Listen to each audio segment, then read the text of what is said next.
Okey, kita panggil persidangan media hari ini.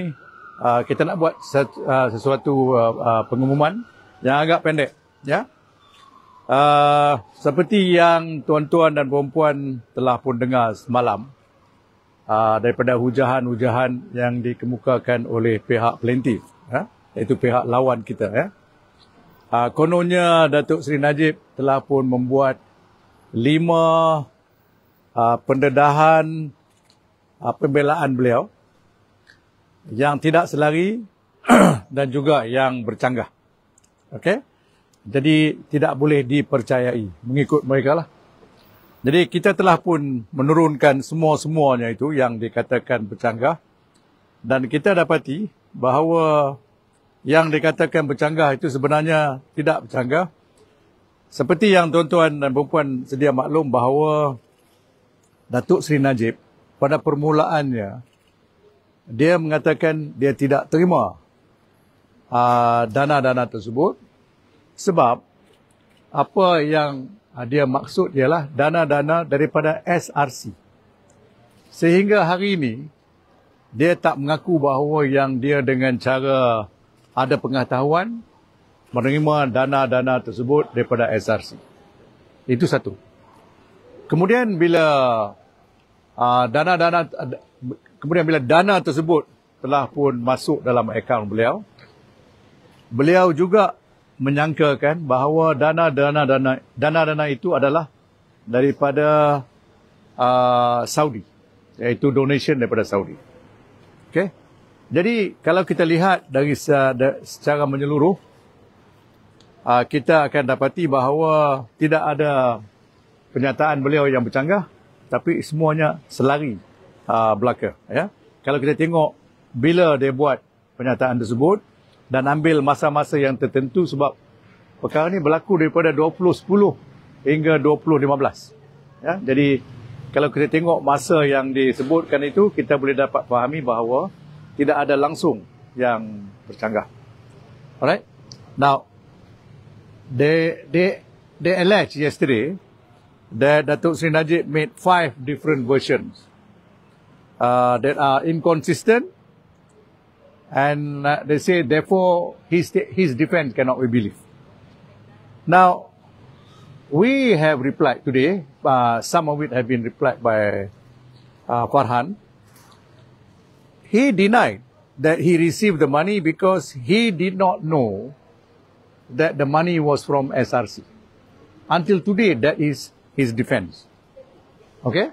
Now, secondly,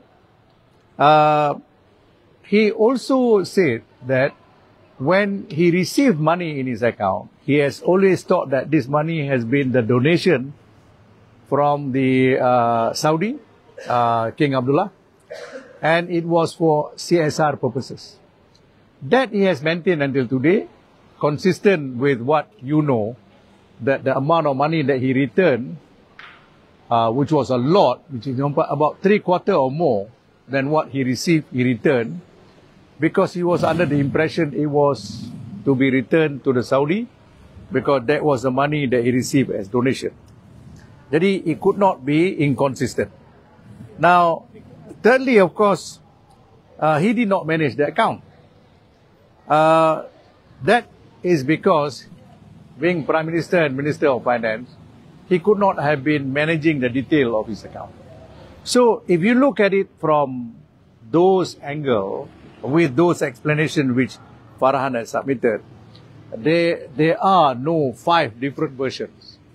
There are 5 statements that he made, maybe even more, but all these are consistent with the entire defense that he has put up.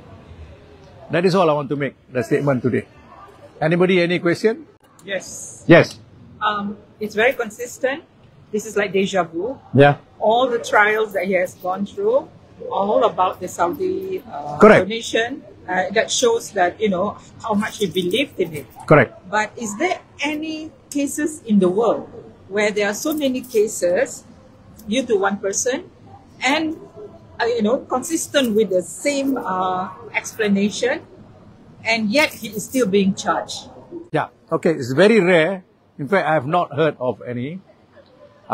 Your question is important because first, throughout all the many trials, his defense has been the same, consistent. Not only during the trial, but even during the investigation by the MACC, his defense has been consistent. It never shifted at all.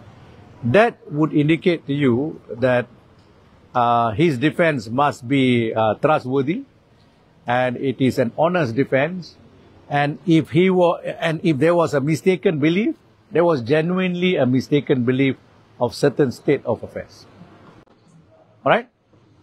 Any other question? Yesterday they said there were 11 elements of power abuse, I think. I think it was about 11. Yes. Okay. And it's power abuse. And Abuse of power. Abuse of power, sorry. Yeah. Abuse of power. And I'm surprised. He was the Prime Minister, he was the Minister of Finance. And yet he is charged for a corporate company's dealings with wrongdoing. That was today answered by Farhan. The expansion of that is going to come the next occasion. But what Farhan has covered is this. Farhan said, and this is his defense, the Datuk Seri Najib defense. As a Prime Minister as well as Minister of Finance, of course he gave certain suggestion and maybe even direction on a macro level for purposes of managing the nation. Because SRC, just like 1MDB, just like Petronas, they are giant of a company, or companies that we hope to be giants, like SRC, we hope them to be giants. So giving direction in that manner is a macro kind of management. You cannot expect the Prime Minister to give micro management. It just won't be possible.